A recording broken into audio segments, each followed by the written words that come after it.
এখানে বলেছে অঙ্কতে একটি আয়তাকার বাগানের প্রস্থ দৈর্ঘ্যের 1/3 বাগানটির ক্ষেত্রফল 675 বর্গমিটার হলে দৈর্ঘ্য ও প্রস্থ কত এবং পরিসীমা কত।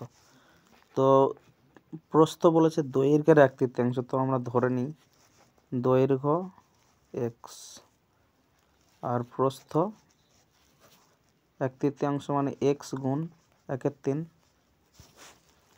তাহলে এইটা সমান সমান বলেছে কত 675, অর্থাৎ দৈর্ঘ্য গুণ প্রস্থ মানে আয়তক্ষেত্রের ক্ষেত্রফল। তাহলে এক্স গুণ x/3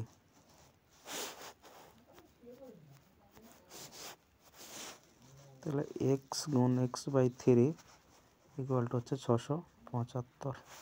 তাহলে এক্স আর এক্স গুণ করলে হয় এক্স স্কোয়ার, 3 দিয়ে এটা গুণ করলে হয় 20, 25 অর্থাৎ 2025। তো এটা বর্গমূল করলে হয় 45 হবে। তো এক্স ধরেছিলাম দৈর্ঘ্য 45 এবং প্রস্থ কত হবে এর 1/3, তাহলে এই 1/3 গুণ করলে কী হবে 3 দিয়ে কাটলে 15। তাহলে দৈর্ঘ্য পেলাম এক্স সমান কত 45 আর প্রস্থ পেলাম আমরা 15।